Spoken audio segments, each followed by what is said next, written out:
Good morning, everyone. I'll begin by today's event with a short introduction from my side to the book so that you know what the book is about, why it's so important, what some of its main arguments and conceptual frameworks are. And after about spending maybe 8 or 10 minutes on the book, we'll dive into the conversation with the book's wonderful authors. So, this is a work of the book you see there, right there. It's a work of deep and rigorous scholarship, yet presented in absolutely accessible language. Now, that is crucial. And I'm going to tell a joke here. This is going to be the last funny remark of the day, and it's hopefully also the last self referential remark of the day. But to understand why it is so uh, notable that this work combines so much research and academic rigor and accessibility, I'll have to tell a story from my own experience. 30 years ago, I wrote an essay, not a book, not a 800-page book, a short 6-page essay in the Economic and Political Weekly. And after the essay was published in the Teen Murti Library in Delhi, I bumped into a professor from JNU. And I won't take his name. I probably sinned enough by mentioning the university. And he said, Ma'am, I read your essay in the EPW. I recommended it to my students. And I told them, don't get taken in by how well it is written. It is still saying important things. Which I think is the loveliest and strangest and most curious compliment I've got. And don't get taken in. In this case, it's because it's a major work of scholarship. It's not just an essay. Don't get confused by how many tables and charts there are. It's still unbelievably readable.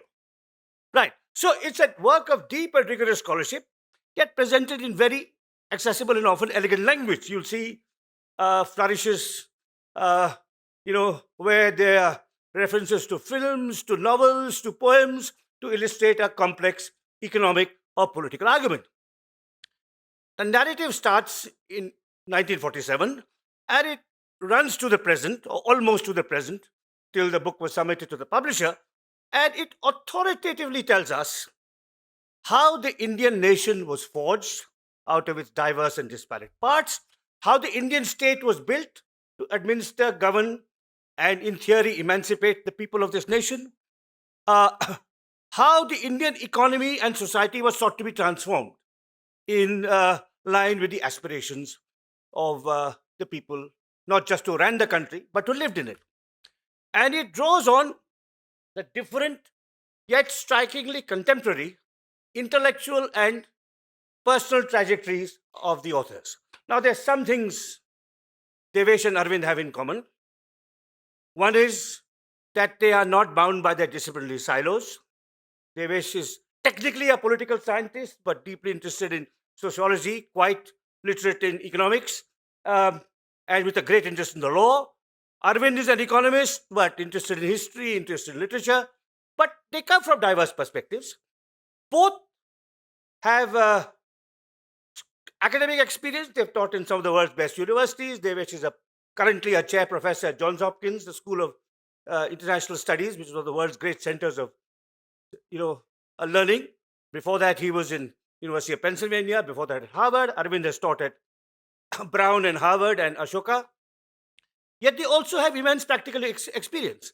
Devesh spent an important spell in the World Bank, partly writing its history. Arvind was a senior economist at the International Monetary Fund and later, of course, chief economic advisor to the government of India.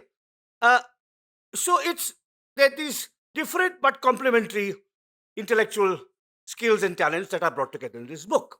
Now, in my view, there are 4 landmark features of the book which make it stand out, which make it different, distinctive, and I emphasize superior to anything comparable available in book form on the Indian economy, polity, state, and society today.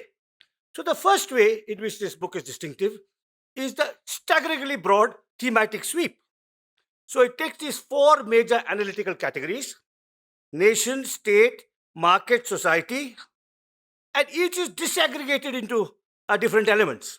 So when you talk about the economy, attention is paid to finance, to banking, to agriculture, to industry, and to services. When you think of the master category of society, one of the other four master categories, the operations of caste, religion, gender, and region are very carefully and skillfully delineated. That's the first distinctive feature of the book. Secondly, the second distinctive feature is the dazzlingly cross-disciplinary approach, which I've kind of alluded to already, that it draws on economics, political science, sociology, demography, law, and also history. The third distinctive feature of the book is the extraordinary depth of the empirical research, both quantitative and qualitative. It rests actually on two lifetimes of research brought together in this major, in a sense, kind of a, you could say, landmark work which brings together 30, 40 years of their combined knowledge, expertise, understanding, and so on. And finally, as I said, all this theoretical sophistication, empirical rigor is brought together, seamlessly integrated in a compellingly readable narrative. The book, A Sixth of Humanity, is authoritative and judicious, persuasive without being polemical. And I shall try very hard not to be polemical today, because not being polemical is foreign to my style, but I think they've carried it off very, very, very well. They've been persuasive without being polemical. It outlines rigorously, carefully, thoroughly, and dispassionately the strengths and the weaknesses, the successes and the failures of the Indian state, the Indian nation, the Indian economy, and Indian society, respectively. It's a book presented, argued, written with commendable fairness and objectivity. It is the most important book on our country that I've read in years, and it will be discussed and debated for years to come. Some of the specific arguments, particular chapters, particular interpretations, particular sources of data. I can see lots of PhD students, seeking to make their mark at the expense of two senior scholars, probing each of your footnotes and finding problems with them.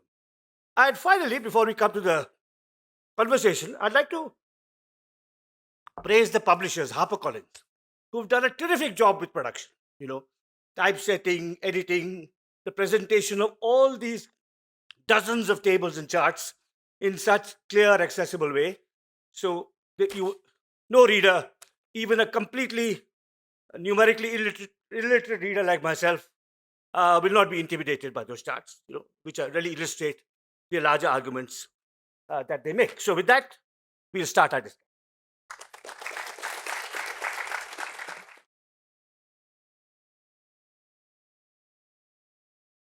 So I'm going to begin, Devesh and Arvind, with the collaborative process. 30 years ago, I wrote a book with Madhav Gadgil, which is my one experience with book-length collaboration. And the readers of that book could very clearly make out which sections and which chapters were written by me and which by Madhav. In this case, you can't. Right. Now, it's like seamless. Obviously, someone, you'll understand that if you studied your different backgrounds, that the chapter on policing, law, and criminal justice is largely written by you. The chapter on fiscal federalism is largely written by him. But when you read it, you can't really tell. I mean, it's like such beautifully interwoven to the process of collaboration, because this is a spectacular triumph of the collaborative method. Not only analytically, not only empirically, but stylistically, which is, I think, to me, sometimes as important. So which of you would like to start? First of all, Ram, thanks for your excessive generosity about the book. And I'll be honest with you that when Devesh and I, wrote the book and showed it to various people, we were not fully convinced about its accessibility and readability. And I think only after Ram repeatedly reassured us that I think we were convinced that it's plausibly readable. Um, uh, but on the collaborative process, I think it's a great question. And, let me just begin by saying Devesh and I are as friendly today as when we started the collaboration. That's terrific. One, Cheers to that. it's not as if there weren't bumps in the middle, ups and downs. I think we've also once shouted at each other over the phone. But all that I aside, think you must have done most of the shouting. no, I think no, I think it's fair. Both of us, I think, shouted. But I think so. So in collaborations like this, first of all, there must be first a kind of broad, common intellectual understanding and convergence on some of the big ideas, the framework, and et cetera, et cetera. So Devesh and I have been, uh, although we've actually written and researched the book over about 5 years, we've actually been thinking about it and discussing it for at least a decade, if not more. And over that period, we've come to, the basic framework is kind of commonly understood. One. Uh, Second, I think that uh, in our own independent research, I've always been a great admirer of all the work that Devesh did, well before he met me. His work on the diaspora, the Indian diaspora, his work on, how the market and growth, how it changed society in India. So I was a very great admirer of Devesh's earlier work as well. And so therefore, coming together. And then, of course, the process requires that mutual trust that, the other person, A, will say things he believes in, but will also be open to change when, through argument and persuasion. I think the basic, understanding. But Ram, on this, I shouldn't forget this on the collaborative process. I think we would be remiss if we did not acknowledge uh, at least, 10, 15, 20, 25 young No, researchers who are part of this. Some of them are here. Vargesh, of course, has been with us for 4 years. Abhishek is also here, and there are several others. This kind of work could not be done without. And I think the nice thing is that many of these researchers I knew, many of them Devesh knew, but at the end of the process, they've all gotten to know each other and get along very well as well. So I should acknowledge that part of the collaborative no, you process. do thank, very generously all the people who helped you, both younger than you, your contemporaries, your peers, people older than you. But still, essentially, the two of you would have, done the weaving and the knitting Yeah, and, yeah, yeah. and all of that. So, Devesh, you'd like to say something on this? Because it is, it is a, in your field or in his field, in economics and political science, and of course in the sciences, it's even more common to write joint papers, right? And you have written, I know your book on the 1% was with two people or one, two others, and the book also on Dalits, it was also with two people. But with due respect to those books, both of which are important, they're not at this scale, right? So it is still one of the things that I found really, really impressive was how you carried off. And as I said, the way stylistically too, and analytically, and ideologically or non-ideologically, there is a kind of continuity and a seamlessness. So I'd like to use this also because it is really that's one of the most remarkable features of this book is how you carried off such a stupendous exercise, uh, and only had the occasional shouting match. He only mentioned one. There may be one or two others, but tell us a little bit about how you saw the collaboration.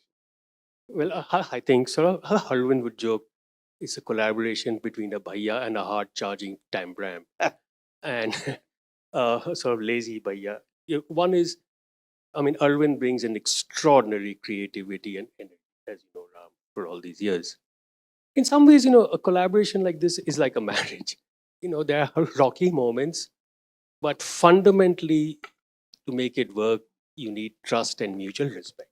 I mean, without that, you know, so one of the things is that, as you said, individual chapters, each one of us had a primary, but then you gave it to your co-author who could change anything, modify, add, and you had to trust and accept it. Not It's not about you, but about improving the overall quality.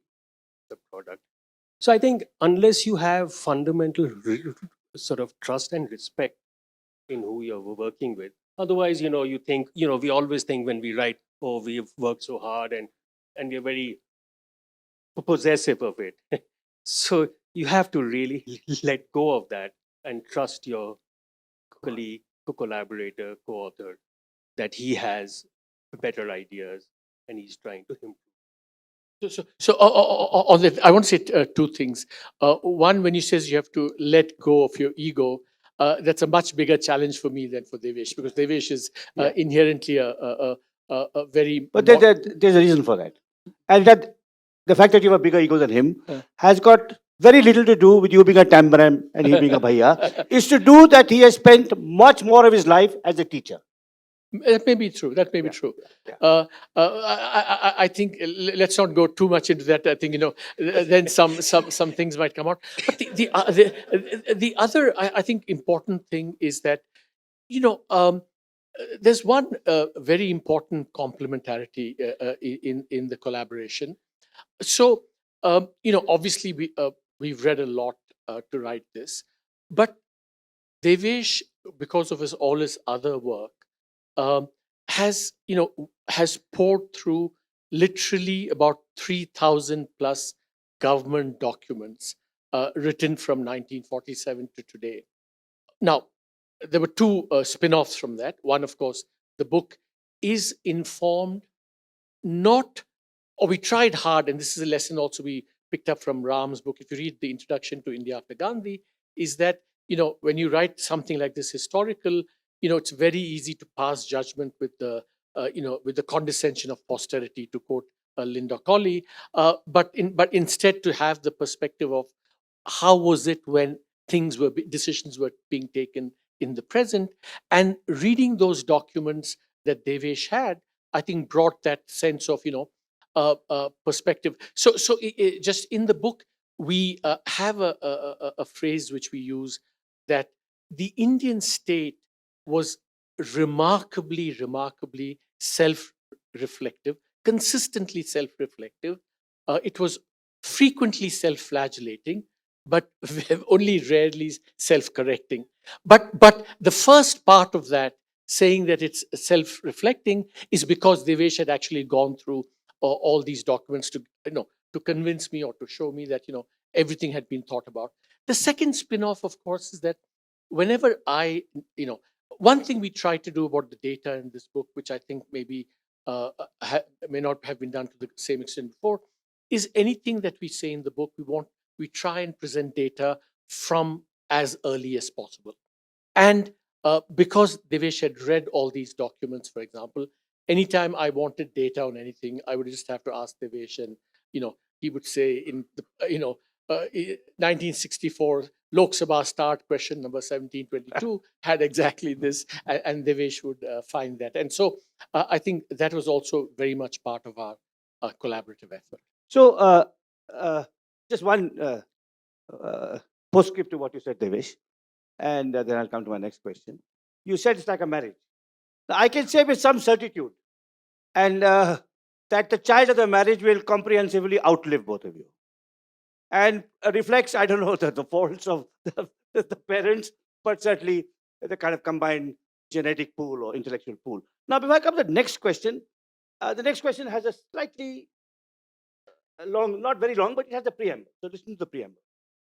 So if you look at your book, I mean, one broad argument, which is like understated and subtle, that if you look at say the 70 odd years, or at least till 2014, even beyond 2014, that there are broadly two periods. The first period is 25, 30 years, where the nation was created, and to some extent the state. So democracy and pluralism were nurtured, maybe not perfectly, but very substantially, given the unpropitious initial conditions in which India was born. So you could say that the first 30, 35 years created the emotional infrastructure of the integrative emotional infrastructure of the nation quite successfully. But those early decades were substantially below par when it came to the economy, human development, and possibly also state capacity when it came to welfare. Now, when you come to the next 30 odd years, impressive economic growth, albeit services led, and we may talk about that somewhat later in the discussion. And the last 15 years, especially, impressive development of physical and digital infrastructure. But yet, on the other side, a steady degradation of democracy and pluralism, and certainly of some institutions, possibly even the Election Commission of India.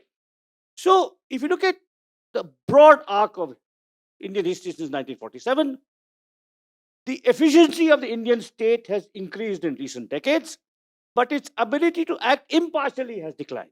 So, my question is really addressed to you. I think you can answer it much better than Arvind, so he would have his thoughts too. Is that, I mean, this is an old, of course, in your field, political science, this is an old argument, and it's a kind of a tentative conclusion that there is indeed a necessary trade-off between democracy and development. But the question is, do we accept that? Could we have had more and better economic development from the 50s to the 70s or 80s? And could we not have had, could we have avoided, while developing economically and physically and infrastructurally, could we have avoided the democratic and secular backsliding we have had in recent decades? So, in terms of this trade-off between democracy and development, what do you learn or not learn from this long arc of history, which you cover in your book? So I think one of the things, Ram, we need to think about, we often reduce democracy to elections. And that, I think, has been perhaps an important, not the, but an important reason why democracy itself has, in some ways, has weakened. I think, once our sort of mutual friend, Pratap Bhanu Mehta, said that democracy is also about a sensibility, especially in the leadership, where there is a degree of acceptance, of tolerance, of difference, where opponents are not enemies. And you are willing to compromise. I mean, especially in a system, as we say, 1/6 of humanity, all the diversity, compromise is just essential, heart of building a nation. And one of the things we show is that forging a nation with, a very weak card, deck that you were dealt with, required innumerable compromises, despite, for instance, Nehru, he did not want linguistic states. He was not in favor of reservation, of caste sense, all of those things. He came to accept it because those compromises were essential. And that part of what we might see as weaknesses were actually strengths. Because compromise is fundamental, and that's the democratic sensibility. Correct, yeah. Right? I think over time, our emphasis on democracy is about elections. It's been reduced to that. And that has been very costly, I think, to us, both on how we think about democracy and democracy itself. I'm not sure if I... No, you. So Ram, your question was, about all the decline later on in democratic, whatever, I'll leave that to Devesh. But the first part of your question was, why despite democracy did we not get economic growth? And is there a trade-off between the two or not? Of course, I think in one big sense, there was a trade-off, which is that, all major countries in East Asia, the ones that did really well, were very successful in enacting land reforms right at the start. East Asia, Taiwan, Japan before that, China, they all had land reform, and they were all authoritarian states that undertook land reform. India attempted land reform. The first wave, Zamindari, was reasonably successful, but then, of course, it ran up against, quote unquote democracy, or at least the democracy as led by the Congress Party, because, as you know, land is a state subject. The Congress comprised elite landed gentry, and therefore, land reforms after a certain point got stymied, and therefore we never created the conditions in agriculture for rapid agricultural growth and productivity growth. So, in that sense, the quote from Pratap Mehta, which we use in the book, the price of democracy is the absence of revolution in this sense.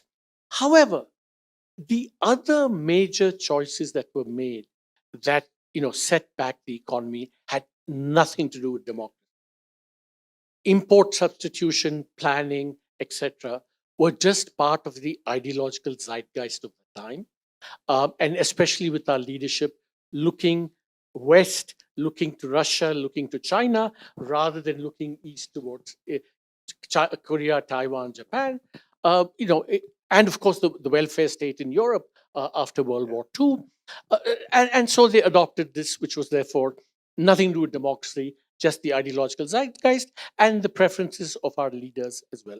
There too, of course, as Devesh was saying, there were differences amongst, some wanted more land reform, but Mahatma Gandhi himself and Vallabhbhai Patel were not so keen on land reform. But the last point I will make is that one of the, we would argue one of the worst choices that were made was made in that period. Economic choices had nothing to do with democracy and nothing to do with the zeitgeist of the time, which is the following. When all countries in Latin America, Russia, China said we will shut ourselves off from foreign competition, everyone did that. We did that. Nothing unusual about that. But all these countries, and the technical term is called import substitution, that is, you keep away imports and nurture and favor domestic industry, they all try to do that. But we said we will shut off the foreign competition, but also not allow our domestic private sector to succeed. So industrial licensing was a choice neither dictated by democracy nor by ideology, but whatever the particular configuration. And it turned out to be amongst the worst policy choices and the least forgivable of the policy choices, because it was not dictated by either of the two. I just add a, you could say, terminological, you could say, amendment to what you said. It was not that industrial licensing was kind of imposed with the view we will not let the private sector succeed. It was we will not let different elements of the private sector compete against one another. That may be a better way of putting it. Maybe, but see Yeah, the state will dispense favors, as to who is to get what. well, see, I think there are two things. I think the good point. The two things is that one, the overall framework is the private sector will be severely regulated and thwarted. And then because you've created scarcity, then you get the discretion then to say who will get the licenses, who doesn't get the license, so on. But the overall impact was so. I think the important point to recognize is that there was a kind of internal contradiction between saying we're going to, keep away foreign competition to promote domestic entrepreneurship, and turn around at the same time stifle domestic private entrepreneurship. Can I Yeah, add yeah, to please. that? Yeah. So actually, as Arvind said, no democratic government has ever done land reform. Land reform has only occurred in authoritarian or revolutionary states. Or colonial states like Japan and Korea. Right. Yeah. Second, and which came more as a surprise to us, primary education, which was the other big failure of that period. Primary education expansion also has only occurred in countries which did not have universal franchise, meaning the phase of in the West, in Japan, China, all the countries, now there's very good work showing that the real expansion of primary education occurred in periods prior to universal franchise. Because we had universal franchise, straight away and of course had abysmal primary education at that Yeah, time, yeah. that is consistent with the broader international evidence. So we paid a price on two key fronts: primary education and therefore human capital.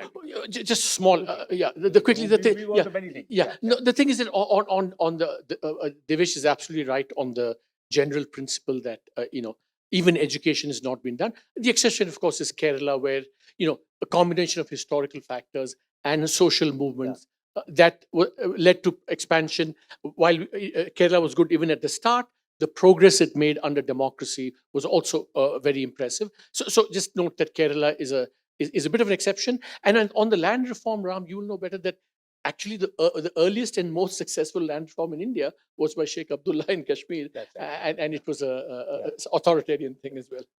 So, there's so much to discuss, and so I'd like to move on to something less broad and general than democracy versus development.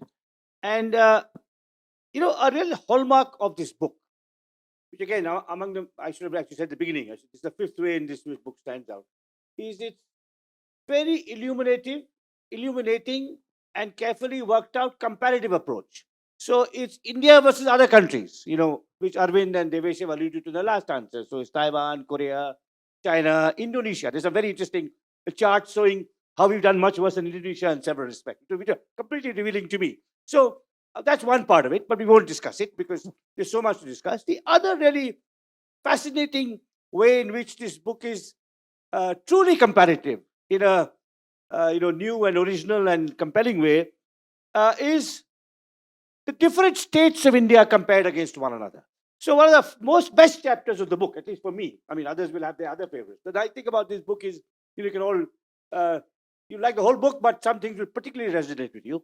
One of the favorite chapters for me was on the many Indias within India. This is an issue which is really important intellectually because they flesh it out so well, but also from a political point of view, especially with a new census and delimitation looming. So I'm not going to get into that question of delimitation and census, but I have several questions regarding the many Indias. The many Indias that you show exist within this larger unity that is the Republic of India. The first I'll pose to you, Arvind. Is it fair to pose it as basically an economically dynamic South and West against an economically regressive Northeast axis, with some exceptions like, say, the NCR? Would that be broadly accurate? South and West versus North and East? Um, I think broadly, but I think there are two exceptions. First thing, I think, Ram, I think one should say is that what was very, very surprising to both Devesh and me is that when we talk about the success of the South and the West, and we have to include NCR, which is Haryana, but we should also talk about Punjab, which is interesting in a kind of success until 1990. I mean, the most successful, and then the collapse. So we'll come to that in a second. The first thing to note about that peninsular success of broadly peninsular India is that we say in the book, and what we discovered is that 1/3 of India, this roughly this South and West, grew at Chinese rates of growth and for as long as China. So for about 35 years, these states, the four southern states, Gujarat, Maharashtra, to some extent Haryana, have grown at about 7 to 9% for almost 35 to 40 years. And so when people say, oh, wow, India hasn't done as well as China, it's actually not true because 1/3 of India has. It's just that it hasn't spread to the remaining 2/3. But factually, yes, the point is true. And um, when you say, I don't know how much detail we should get into here, but I think the interesting thing when we talk about the successes and the failures is we identify around three failures in terms of the states. I mean, one is the obvious failure of the Hindi heartland, and we kind of have a discussion around that. The second failure, and this is what I wanted to come to, is actually Punjab. It meteoric in its rise and absolutely catastrophic in its fall from say 1950 to 1987, 88, before the troubles began. It was absolutely a meteor, richest state in India, rapid agricultural productivity, also industrialization. We saw early industrialization, but then after the events of the 80s and 90s, basically it's been in free fall, and it has now a toxic mix of pathologies which doesn't bode very well for the future. So that's the kind of second failure. The third failure on which I'll let Devesh, because he I'm knows. going to ask him exactly what. Yeah, Let him. yeah, I know what you yeah. want. So you asked. So I've got. Thank you. I just wait to my next question. I'm going to ask about some specific states, and what Arvind left unsaid when I rudely interrupted him, stopped him, was we'd like you to speak about West Bengal. Not merely because you grew up in West Bengal. That is also part of why we're asking you this question. But West Bengal was considered the epicenter of all that was progressive in India, right? Uh, from Gokhale's famous saw about what India, Bengal thinks today, but fleshed out in terms of your book, it saw some of the, it has, it was one of the first states to industrialize. It had top class scientific institutions. So tell us about why one last thing I say before you tell us about why West Bengal has, failed so dismally over so long. Many years ago, the demographer Ashish Bose, who was my uh, senior colleague at the Institute of Economic Growth, coined the term Bimaru states. Now, many people don't know it was Ashish Bose. And the Bimaru were Bihar, BI, Madhya Pradesh, Rajasthan, Uttar Pradesh. And some other people that make it Bimaru, ROU, and added Orissa. But West Bengal was not there. Now, I don't think it was because Professor Bose was Bengali. I mean, I don't think he was that parochial. Somehow in his mind, as in the mind of me and you and Arvind, it is Bengal is, uh, P.C. Rai and Meghnad Saha, let alone Rabindranath Tagore and Satish Ray. So tell us a little bit about why Bengal is. I think Bengal is one of India's most. You spent some time in Calcutta. That's why I'm interested in Yeah. the answer. Because I don't have the answer. Yeah, I don't know if I do either. But ultimately, it's a tremendously sad story. You know, there's a book, I'm forgetting the name, which sort of names 7 epochs in history where certain places were very, very creative. Vienna at a certain point. One of the cities, interestingly, is Calcutta in the turn of the 20th century. And you absolutely cannot say that 100 years later, right? And the question is why? Now, I think one is I think we tend to forget that we think of the bloodiness of partition and of course Punjab, but actually more refugees came from East Pakistan and almost all came to Bengal, whereas fewer refugees compared to the East came from the West, and they were far more dispersed. So one is that huge disruption.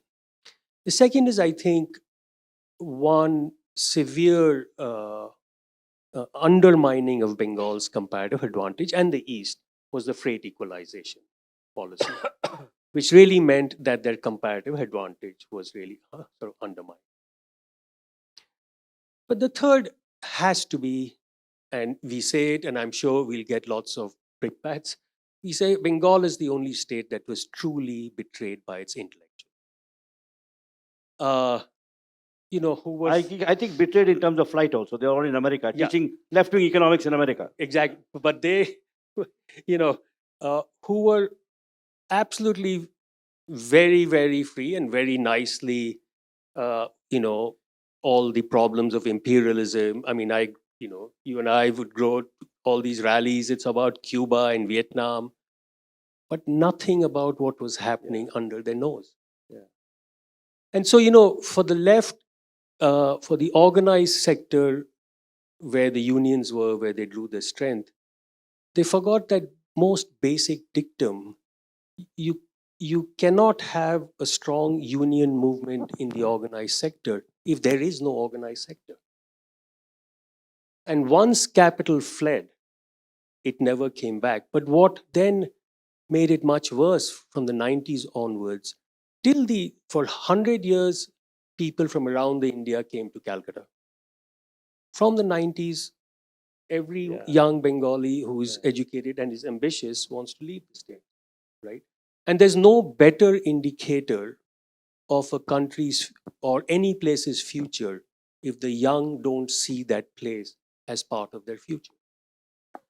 And what is more paradoxical is, Bengal is exceptional. It has had only 3 chief ministers since 1977. Usually we think political stability helps in economic development. But here, because they were locked into a particular political ideology, and I have to say, we talk about authoritarianism all over in Delhi and so on, but we really forget how authoritarian Bengal is and its leadership. We also forget that Bengal is an outlier in India in the degree of political violence. We associate political violence with the Hindi belt. Actually, West Bengal has the highest political violence of any state because of its commitment to secularism, which I think is genuine. I think it gets away with that, all the underlying pathologies that have really made it very hard to attract capital. If you can't attract financial capital and your best human capital leaves, it's hard to be successful. Let's just get into a Bengal bashing thing. I think first, one has to remember that India failed on land reforms more generally, but one of the states that was successful in land reform was West Bengal, and I think we should give credit to the left for that. Yeah. But of course, that only aggravates the paradox, which is that if you think that land reform and equality of land holding is important for long-run agricultural growth, having accomplished that, at least some security for the landowner, tenancy being abolished, and so on, why didn't that then translate into first agricultural productivity and then industrial things? I think that's one point. The last point I would say, just to rephrase what Devesh said, that it's not only that you had political stability, but political stability with the same party for 33 years. Yeah. And then, of course, that raises the question. It raises 2 questions. One, paradox of political stability not leading to growth. The second, viewed from the other way, is that how come, democracy failed completely? Even electoral democracy failed as an accountability mechanism if over these 33 years you had long-term sustained decline. I mean, I just add a footnote to that, or a slightly provocative question, then or comment, because I don't want a response to it. I think continuous rule by one party can often be a problem. I mean, 30 years of the Congress ruling in Delhi, Bengal, and if you look, arguably, over the long haul of economic and social development in India, 3 states that have performed particularly well, both in economic terms, in terms of human development, are Tamil Nadu, Kerala, and Himachal, all of which have had generally alternative regimes. But let me, I have so much to cover, and I also want the audience to, get in. So, you'll excuse me if I move on. Next to the role of institutions and of the justice system in particular. And Devesh, this is something you've studied, you've written, also edited books and written many essays on it. And from your analysis, it appears that India has had a broadly efficient army, efficient and capable, 1962 accepted, but an incompetent police force and a poorly functioning, if not malfunctioning, judiciary. One of the many striking tables in the book shows the pendency rate for police cases, which has increased from 4.6% to 28% from 1961 to 2022. And for the same period, 61 to 2022, the pendency rate for court cases increased from 71 to 90, almost 90. The percentage of prisoners who are under trial has increased from 30% to 75%. Now, the question for you is, would it be fair to describe the justice system as the law for some, especially the rich, but lawlessness for many, especially the poor? Sort of absolutely. I think, one of the earlier comments that Arvind made, this whole thing of pendencies in courts and the need to act. There's a report on it by the Law Commission in the 1950s. There are parliamentary reports, Law Commission reports in the 1960s. There are reports in the 1970s, 1980s, 1990s, 2000s, 2010s. Every decade, this problem is looked at, analyzed, and the conclusions are broadly similar across. Nothing is done. Or, I mean, I won't say nothing, but largely. I think this is the sort of courts and the police reforms. Police also, you get an identical, the same language you will see in reports from the 50s for 70 years. And here I think is a case of what might call deliberately engineered failures. These are failures that are, look, having more courts, judges, procedures is not a matter of massive amounts of investment. So it's not about money. Most cases, of course, I think we are unusually obsessed with the Supreme Court. Yeah, but for vast true, very numbers true. of people, It's it's a very the important district. point. It's the local I mean, the courts. media, the intellectuals, civil It's- society, all let's go and fight in the Supreme Court. Yeah, and we get very happy when the Supreme Court gives some, liberal judgment or this thing, as if the problem has been solved, which is absolutely never the case. For the ordinary person, whether it's a check bouncing case or a land dispute, all of these are local courts. But it should be emphasized, local courts are all state subjects. Police, law and order is a state subject. This is not where the fault lies in Delhi. The question to ask is, why have all states of all political parties for 70 years been completely aware of the problem and have unanimously failed to address it? And I think the answer is because it suits them. It suits them because a weak police means things can be manipulated more easily. Weak courts means that extrajudicial jurisdictions, you go to the politician to get a problem resolved because you're stuck over there. And of course, the rich, whenever things are delayed and drag on for years, for poor litigants, they have to settle. Yeah. The rich can afford to drag on, the poor can't. So it's completely, to me, what is the irony is that states that profess to be socialist, stand for so-called social justice, these are absolutely at the heart of issues of core social justice. They have been as abysmal failures as those that don't have those pretensions. And across parties, across regions, across time periods. So my next broad question, both in the introduction and the conclusion to the book, and through parts of the main text itself, you indicate, though you never fully spell out, because no book can do everything, you indicate what you see as a worry, the weakness of civil society. And you have a very nice discussion towards the end about a critical discussion of the attitude of maa-bapism, of citizens expecting the state to do most of the heavy lifting.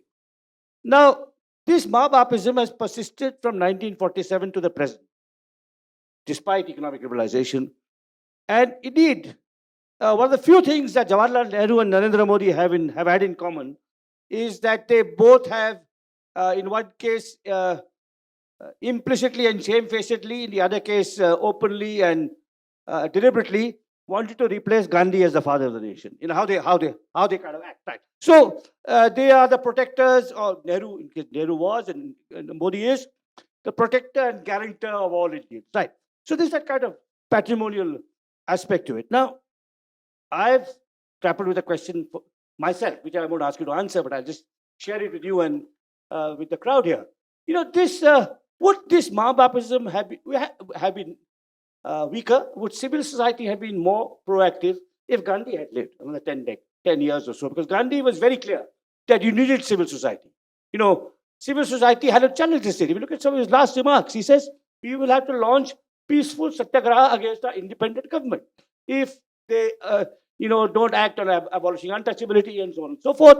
And one of his last statements was to constitute Lok Sevak Samiti. Now, that's a question, it's an open question, and I've written about it. I think, Vinoba Bhave was a disaster as the legatee of Gandhism because he basically eviscerated civil society. But I have a question for each of you on this whole issue of Maa-Bapism. And first to you, Arvind. How did this Maa-Bapism sap entrepreneurial dynamism? Ram, first of all, I think that, remember, we want to be careful in distinguishing Maa-Bapism from statism, because this is not something that just is Nehru's fault or Modi's fault or whatever. The point is that they are willing to do this because there is a broader, Maa-Bapism in society itself. Correct. That the state can do very little good, deliver inefficient services. Bangalore water problem is not solved, and yet the target will always be the state. You go back to ask the state to remedy that. So because it's wider and more entrenched, it's therefore more pernicious in its effect and more, and therefore it's very easy to target the state when in some ways kind of we're all implicated in that, and that's why the origins of this, of course, is much more difficult to trace, but it's something there. Now, how is it sapped entrepreneurship, for example? Just a couple of examples from the book itself. So we have a chapter on public sector enterprises, and we have a chapter on banking as well, where both you see manifestations of this Maa-Bapism. So just to give you the banking example, we nationalized the banks in 1969. And if you look over since then for about the last 40, 50 years, most of the, more than a majority of the activities of the Indian banking system were related to the state, whether it's to finance the budget, whether it's to undertake social policy, or whether it's lent to the state public sector. So the amount that was left over for private entrepreneurship, the private sector, what's about 20 to 25% roughly of their overall activity. And therefore, the access to financial resources that the private sector had, compared to countries like Korea and Taiwan that we document, was just a fraction. The credit to GDP ratio going to, the lending to the private sector, 25%. In Korea, it's 150% and 200%. So that's a sense in which I think Maa-Bapism. But a deeper, and my second example would be I'll give the following example and make it current.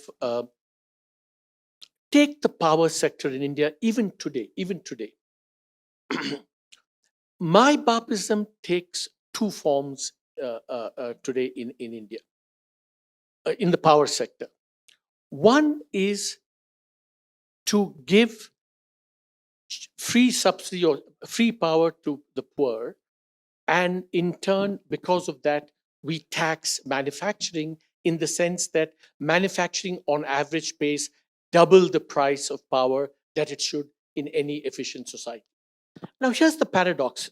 The thing is, and this is where I think the Maa-Bapism is really a thing. So in the book as well, and more recent work, if you look at the subsidies that are given, this is, by the way, and this is a state subject, so this is almost true across all of India. Let's say 100 is given out in subsidies for households, right? True socialism would say that you should give it to the poor. But guess how much of the 100 actually goes to the poor in India? It's probably about 20 to 25%. 60 to 70% of the power subsidies go to the middle class and the rich. There is nothing about ordinary socialism that would say that you should do this. And the only way you can explain it is this notion that, the statism is so deep that we think it's legitimate for the state also to give these subsidies to the middle class and the rich. Final point here is that The other way in which this electricity sector affects this is there's a kind of inefficiency factor of pretty substantial inefficiency factor. Now, this is true not just of power, but in a chapter on public enterprise that we document throughout. The puzzle is that getting into the the state doing a lot of economic activity was certainly not unusual by any stretch, especially when it began. But over time, and we show this in the book, the returns to this investment have been so poor consistently over time. And by the way, a point is that in this, and yet despite that, we don't get any, it has never been self-correcting, as we said. And one of the explanation we offer is that we never, this mybapism is so entrenched that we don't hold the public sector of the state accountable. Devesh, I want to ask you about the impact of this mybapism on sapping citizens' initiatives and the vigor of civil society. Can you briefly dwell on that? So take two areas. One you're very familiar, which is environment. The other is primary education. So there was a well-known work by Elinor Ostrom. She got the Nobel Prize in economics, like for this work, that certain goods are co-produced between the state, citizens, and primary education is an example, right? Those of you who have children know that schooling is only one of the sites where a child learns. Child learns from their peers, a child learns at home, right? You need all three in order to improve the learning outcomes. Part of the thing about schooling is always been, and one of the big failures of our democracy is we always look at why the state failed. But then why didn't society have demanded? After all, their children are being affected. Right. If learning outcomes are poor, your child his future is going to be bleaker. Why aren't you demanding that the teacher who is paid, the government teacher, way more than the private counterpart, is not showing up at school? You're willing to really go out if a certain statue of someone is garlanded with something and you're willing to protest. You're willing to go into a riot if someone says X or Y, but you're completely unwilling to go out and protest if your child is getting a terrible education, or if the sanitation is crappy in the streets and your health is going to be affected. That, I think, is where the mybapism comes. You expect these things to come from the state, and it's now become such a deeply rooted notion that the demand side, your right as a citizen, it cannot just be a gift of the state to the people. If you do not demand your rights as a citizens, the supply side will be weak. I just had a modest defense of the lack of civil society initiative. Is the coercive powers used by the state to throttle civil society. True. FCRA and all of that. But anyway, that. But I have several questions I can't get to, and we certainly want the audience to participate. But I have a couple of questions at the end, not non-serious, but less serious than the ones that have come so far.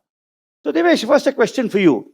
One of the issues about the way the media narrative, the popular narrative, even part of the academic narrative, has oriented, as you said, I mean, one of the great things your book does is take it away from Delhi to all the states. But the search for a great redemptive leader is, always there. So after Nehru, who? Then after Indira, who? After Modi, who? And it has to be some charismatic person who will save us and take us to the path to greatness. So the question I have for you, given this book and also all your other work, is should the whole discourse about leadership and capable, efficient leadership that delivers, should be reoriented towards the states, and should citizens have aimed for in the past, and should they still hope for 10 capable chief ministers rather than one great redemptive prime minister? I'll add a footnote to that.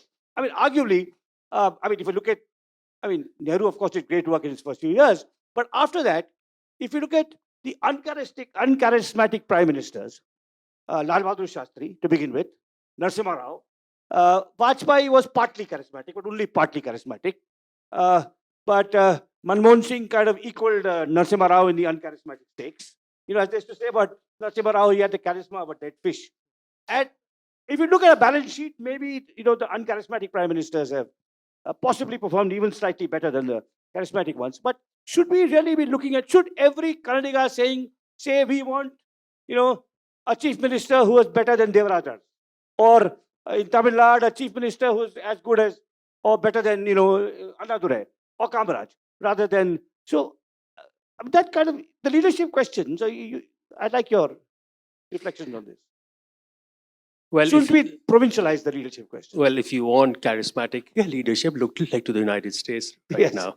Uh, s- I mean, one of the sort of things we end the book with.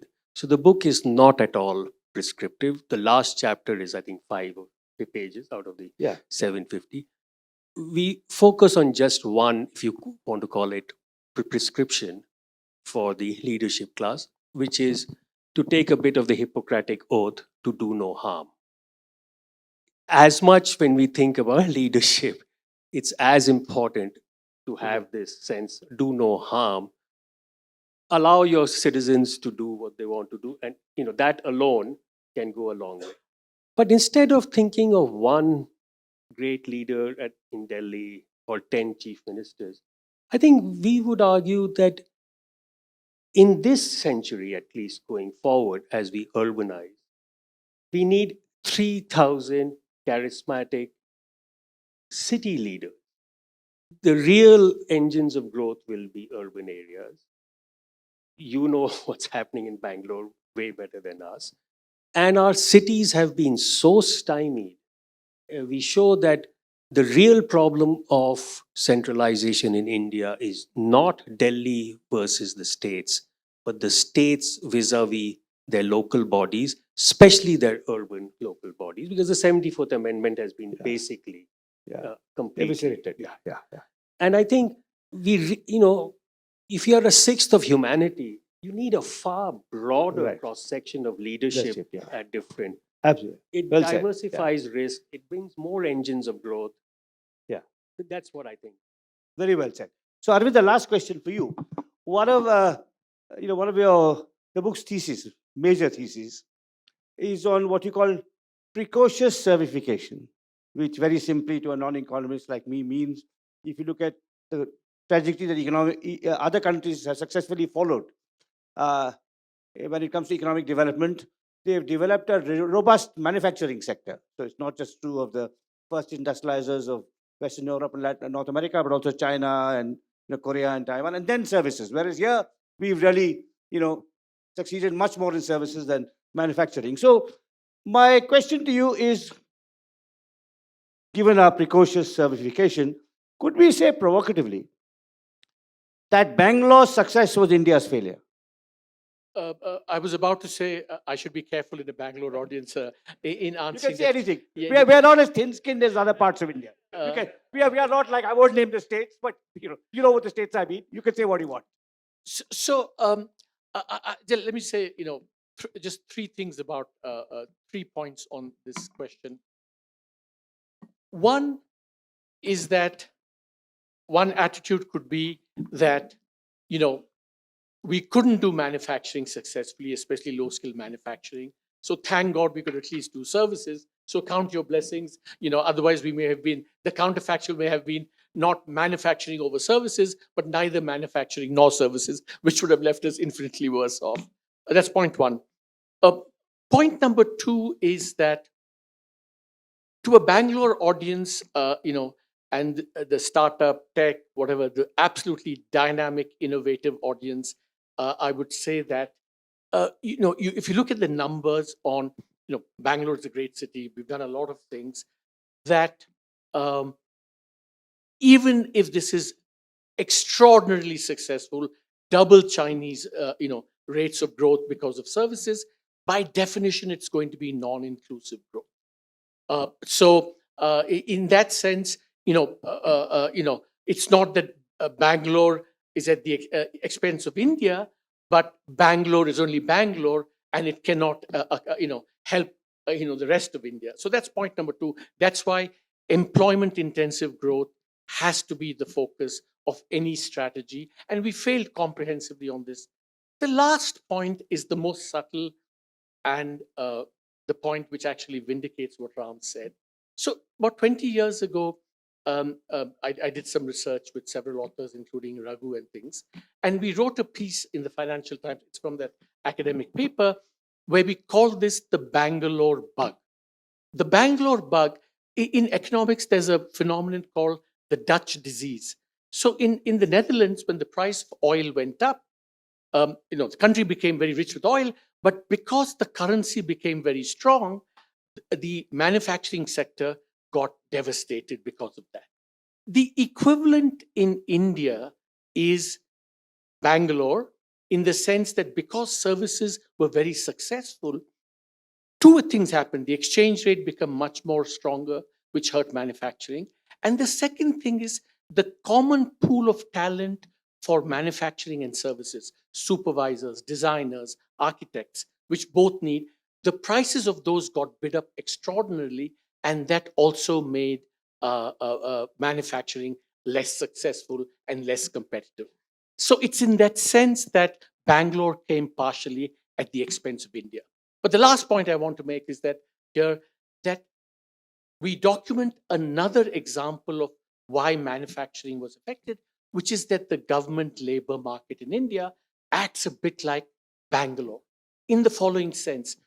What Bangalore did was make our manufacturing somewhat less competitive than it should be. The government labor market, because it has bid up, if you look at government salaries at the lower end, they are well above what an equivalent would earn in the private sector.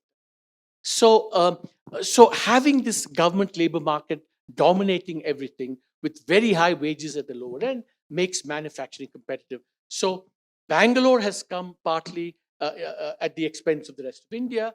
The Mai Baap Sarkar and the way we've designed the state has also come partly at the expense of manufacturing. Thank you. So I have several questions that I'm not going to ask. I am going to observe a very uncharacteristic and unnatural rectitude.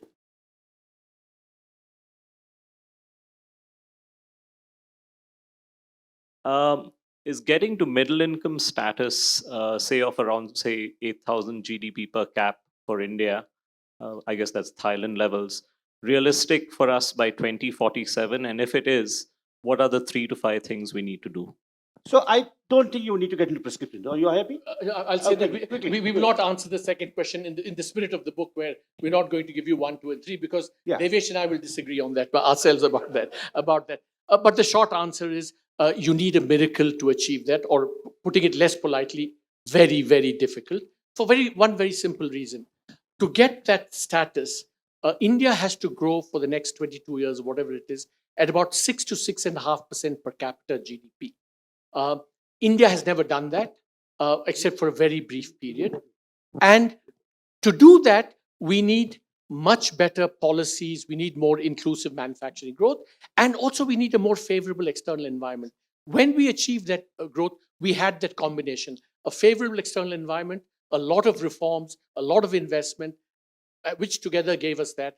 But you need that for about 25 years, which is going to be very difficult. So, Quick question. So we talked about the MyBab, this reliance, in fact, and so my question Not was the company. No, you mean not the company? not.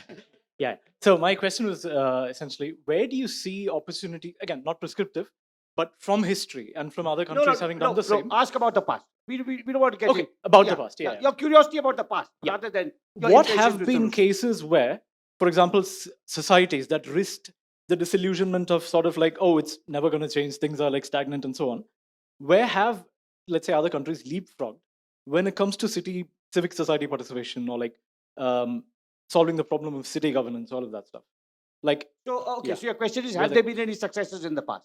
specifically where there were gaps in the past and you were not constrained by how things were, and therefore you could sort of leapfrog. Yeah. Think of the landline versus the mobile, that's all.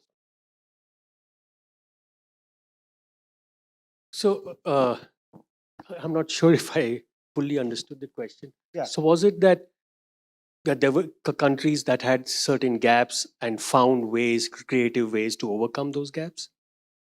Broadly. So as you mentioned, I mean, technology has always been one. One area that one other thing I've been working the last year is the World Bank's World Development Report. I was the lead academic, and this year it's coming out next month. It's a topic that actually should interest the tech community here. It's on standards and development.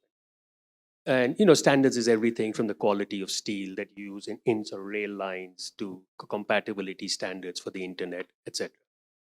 So much of the failures in safety, say, in the 19th century, boiler explosions in the first industrial revolution, those standards came from professional bodies that were newly formed. The American Society of Mechanical Engineers, the American Society of Testing and Materials, right? So professional bodies, they got together, doctors for public health, lawyers around laws. One of the things I think, and Ram, it would be great to hear from you, is that India, we developed these professional That's a societies, terrific point, yeah. but they have actually been the Indian National Science Academy. When does the government go to them for help on any major scientific issue? We have not, that's one area that civil society definitely can do more to strengthen that, to provide inputs on increasingly complex technical issues. So that's very important. And that's a very good point you make. That one is, of course, is it that unlike in America, and by the way, Devesh started as an engineer. That's part of the interesting trajectory he had. Is it that our professional bodies have not been proactive? The institutional engineer just has a annual meeting and gives a lifetime award and does nothing else? Or quite a lot of it would be the government not asking them. Many of our governments are knowledge proof. I mean, I give an example from Bangalore. Now we are discussing this underground road. Now, I wonder if the government has consulted the leading engineers in the Indian Institute of Science. And I suspect the answer is no. Right. And likewise with the coastal road in IIT, what the IIT, in Bombay, what the IIT. So I think that's really everything. So this whole interface between government and expertise, civil society, I think has also been historically been one of our deficiencies. Again, I would say, Devesh, across political regimes, political parties. There's a question there. So this stems from that argument or the thought that democracy and development are at odds with each other. Is it partly because the development that we see is we are defining it in an economic sense, which is inherently competitive, and democracy is inherently collaborative? So maybe this Western concept of development that we are using, is that the reason why it looks that both of them are at odds? Maybe if we look at something like a Gandhian utopia, then if we define development as progress towards that, then maybe democracy and development wouldn't be at odds with each other. Is that? That's a fascinating question. Maybe both of you would like to answer it. You could. No, so first, You also. I think I really don't think so. We said that democracy and development are at odds. They can be at odds in certain specific cases. But we argue very strongly that in India's case, actually, democracy was absolutely fundamental for nation building. If you don't have a nation, development is moot. I mean, how can you talk of India's development if there is no India, right? So to that extent, the democracy was the foundational, which laid the foundations of the nation on which you can then talk about different parts of like development, etc. So we want to make that very clear. That is an absolutely core sort of aspect, claim that the book makes. So, no, just to say that, I don't think the Indian experience shows that even if you define development in terms of, let's say social indicators of, health, education, etc., the conflict, I mean, democracy and maybe even because of democracy. For example, we talk about the education sector, where no governments did anything, and part of it because our democracy was an elite democracy, and which therefore couldn't deliver some of these things as well. So the bottom line is that you don't get away from the problem just by saying in India, no, democracy is not just about growth or economics, but also about social indicators. The problem still remains. Hi, both. I'm curious about your take on why the feedback loops in democracy have failed despite low economic growth in Bengal and in India for a lot of years. Why do you think that happens?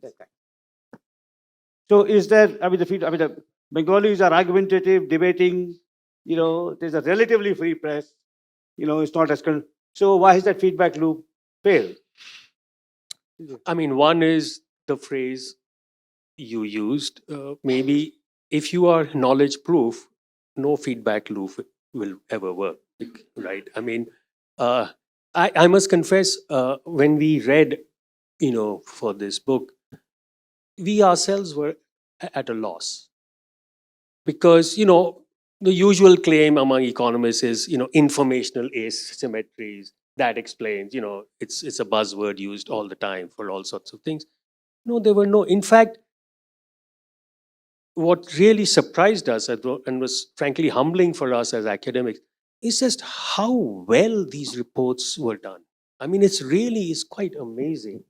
There's a report, on nation building. I'll just mention. It's a curiously titled report. It's called the Committee on Emotional Integration. Right? I doubt if any of you have heard it. But actually, around circa 1960-61, there were huge concerns that the nation was about to fall apart. Huge concern. And so this committee was formed with all sorts of luminaries, and it's about the software of nation building. It's about cognitive connectivity, which is what nation building is, right? As an academic, I mean, we would be proud to think as deeply as they did about these things. Now, this committee, I think, didn't make a difference. What really made a difference in nation building was that next year we had the war with China, and wars are great, like for nation building. But nonetheless, I think why these things that, as Arvind said, you thought deeply, you were not self-congratulatory, you questioned yourself, but you were not self-corrective. That has been there consistently. And, I think just to add to Devesh, I think there's a general a kind of assumption in your thing that democracy has never, not just in India, anywhere in the world, necessarily been an instrument for accountability, because democracy has been much more about participation, representation, inclusiveness than about as an accountability mechanism, partly because accountability happens all the time and not just during elections. So it's building accountability mechanisms between elections is the challenge. And then, so that's why I think we overburden democracy and electoral democracy as accountability mechanisms. Yeah, go ahead. My question is for Arvind. You mentioned that the southern states in India have been growing at the Chinese. Loudly. You mentioned that the southern states in India have been growing at the Chinese rate for almost as long as the Chinese, as Chinese example. The per capita GDP of China is around $13,000 now, whereas the per capita GDP of southern states is at best, $3,000, $4,000. So what accounts for the difference? If they've been growing as fast as China, shouldn't the per capita GDP be 13,000? So I think that you have to be careful, just that you have to make the purchasing power parity assumption that in poorer countries, prices tend to be lower. So if you make that correction, you will find that, in per capita GDP terms, many of these states are very close to China. But very quickly, Arvind, because among the questions I had to ask you, was the obverse of what I asked Devesh. Devesh very lucidly explained why West Bengal has done so badly. Briefly, if you tell us why Tamil Nadu, has done so well in the 1960, it was about UP level, right? And of course, the Tamil intellectuals are now making the case for a Dravidian model, which is superior to a Kerala model. Be that as it may, I mean, I think the divergent. I mean, I just say one thing. I mean, I'm not an economist like you, but traveling through Tamil Nadu and comparing it to my home state of Karnataka, what striking feature of Tamil Nadu, I don't know the history behind it or the policy behind it, is there multiple nodes of growth. They have many Bangalores. Chennai is not, it doesn't dominate. I mean, they have Madurai, Coimbatore, Erode, Tirupur, etc. So, I mean, how did the takeoff, I mean, to use that, Walt Rosto's justly discredited phrase, I mean, how did the takeoff happen in Tamil Nadu? Very briefly, because I would love to hear your. Yeah. So I think there are, obviously there's many explanations. One, of course, like in Kerala, you had the social movements which provided, education, health were generally much better provided in Tamil Nadu than in things. So the social movements, I think, helped to some extent. The second is something that Harish Damodaran has documented. The counterpart to what Ram said about the multiple nodes is that there were entrepreneurs of many castes in Gaundars, and they were spread geographically all over Tamil Nadu. I mean, for heaven's sake, you even had Brahmin entrepreneurs in Tamil Nadu, and not just so. Entrepreneurship was much more widely spread. The last point I would say, looking at Tamil Nadu today, is that, and this is more a personal observation. I've been working with some states in our states. What you find, I think, is the quality of bureaucracy is certainly very, very high. And in the classic British civil service sense, politicians may come and go, but the continuity, especially in interactions with investors, the continuity and the certainty is provided by this. And all this is relative by Indian standards, by this relatively high-class bureaucrat that we have. Yeah. So Arvind, he pointed out something which I forgot when we talked about West Bengal. West Bengal has had a very poor indigenous culture of entrepreneurship. Unlike most other states, as we know, most business in Bengal, etc., was controlled by people from outside the state. Yeah.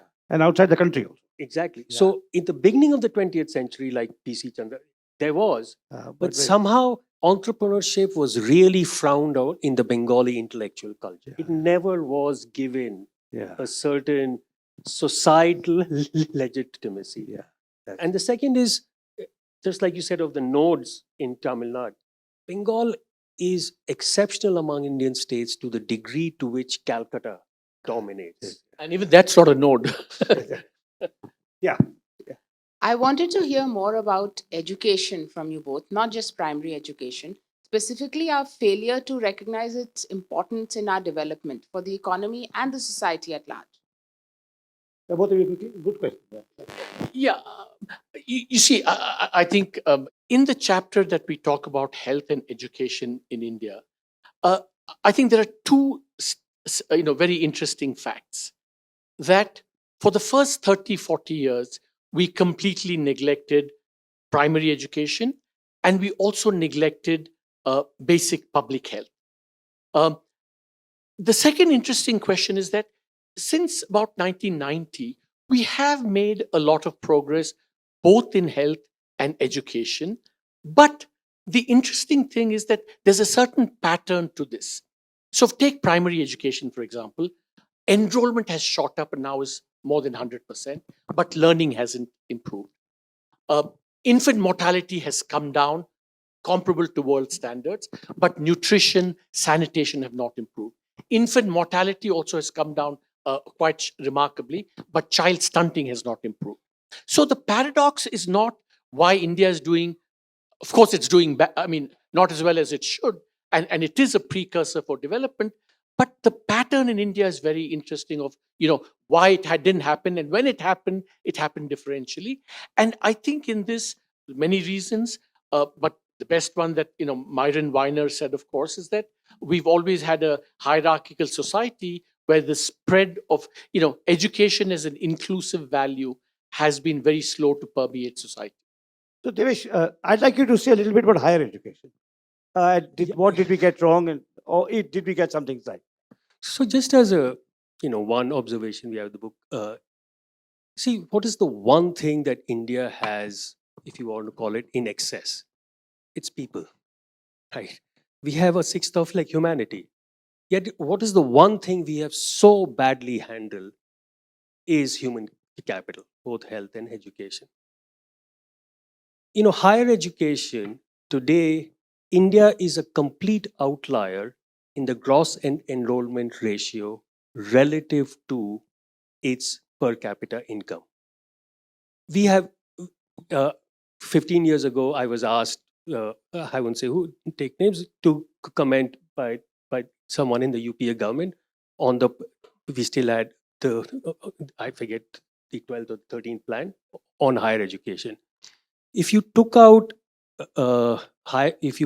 took out universities, colleges, and students and substituted that with fertilizer plants and urea, it could have read completely about a plan for fertilizer. Because everything is about hardware. The thinking is about that higher education is setting up more colleges, universities, and increasing the gross enrollment ratio. That shows. But whether it is primary education or higher education, in the political class, the conscious of what is learning, what constitutes learning, what is knowledge, how do you think about that deeply, that is just not there. I mean, the sad part is till the 50s. So, by the way, we had overinvested in higher education prior to independence.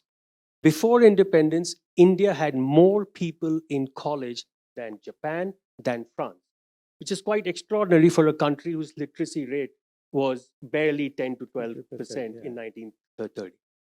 But the way we have systematically destroyed our public universities, especially state public universities, and most of the new central universities are also pretty modest, if I'm being charitable. So, because we got, if you look at the debates about higher education, they've all been reduced to reservations. But what is the point of giving reservations to institutions where their learning outcomes are going to be so poor? So, I must say, it is, we say we have such a comparative advantage in services. Higher education is a service. We should be attracting students in higher education to India because it's a service sector. But 1.1 million Indians are studying abroad. Our foreign policy challenge is when something happens in Ukraine, you suddenly find there are 20,000 Indian students in Ukraine who have to be evacuated, and no one had any idea that they were there. So it is I mean, we know there are new, decent private institutions coming up, and there are some public universities, colleges that continue to be good. But as a larger question, I think the challenges we had in primary education, that deeper culture is no different when it comes to higher education. Hi, thank you. On the point of civil society, you mentioned the civil society being weak largely till today, since independence. I would like to know when, where, and why has it been successful, especially between the election cycle that you mentioned. Accountability lies between the election cycle and not during elections. So I'm not talking about the anti-Mandal movement or anti-emergency.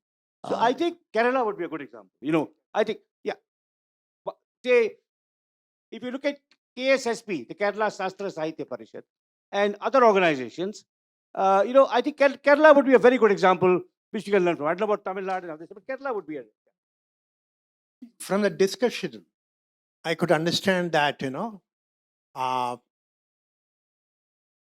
political and economic and social issues have been discussed comprehensively in your book.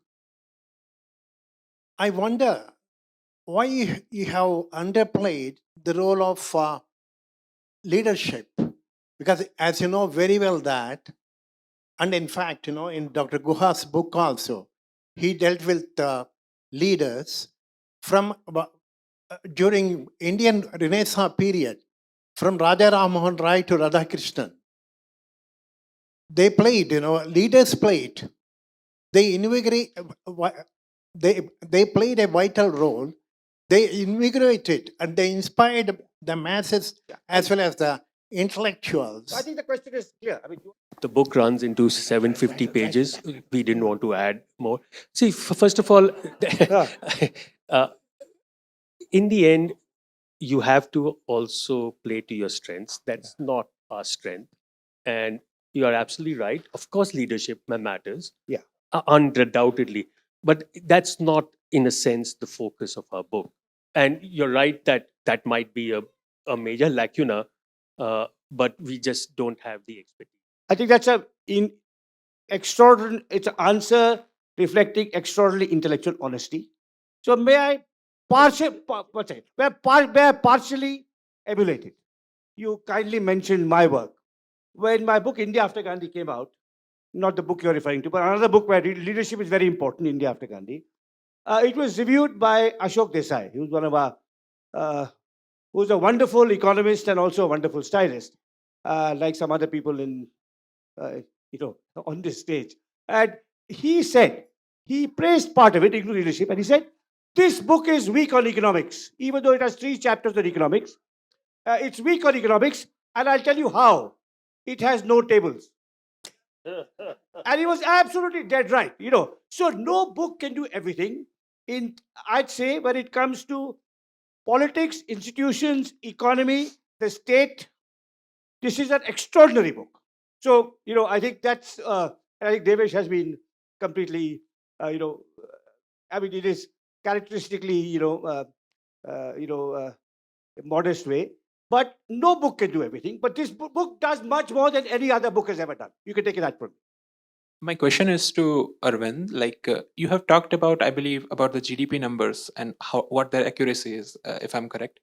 And my question is regarding the recent quarters, like let's say recent 3 to 4 quarters, past 3 to 4 quarters. Is the accuracy getting worse as we are progressing, or like what is the thing that is happening? I mean, I was just wondering about that. So instead of answering, I'll just relate it to something that Ram and Devesh said. That when we talk about what is important for policy making or leaders or whatever, one of course is a belief and respect for talent and a belief and respect for expertise, and these are absolutely critical. But and a willingness to accept criticism and critical expertise. And if you don't have that, and in fact, this year's Nobel Prize winner, one thing for saying that progress is about also a kind of sensibility and a disposition for everyone to be more open to talent, expertise, change, etc. And so I think that it's a very circumambulatory and evasive way of saying I think we should at least start recognizing deficiencies in our data system across the board. It's not just whether it was COVID deaths or GDP or some are saying even the AQI numbers, whatever. But that basic integrity of the data process is part of this larger importance for what I think nations need to progress forward. While reading this book, I had several questions, which my apologies for rudely aborting them, were about what needs to be done. Right. And while reading this book, which, as I said, is a magisterial account of what we have done and where we have succeeded and where we failed in so many different sectors, I was wondering whether is it not obligatory on these 2 authors of this brilliant book, retrospective book, is it not obligatory that they should follow it with an argumentative and prescriptive sequel with specific policy reforms in different sectors, maximum page limit 250 pages. But please read this. This is terrific. But anyone? I want to say that something that we, much before we wrote this book, we wrote a 100-page completely prescriptive book on what needs to be done. So you have a first draft. And we abandoned it. We abandoned it. Go back to it. You have a first draft. And you want to... Thank you so much.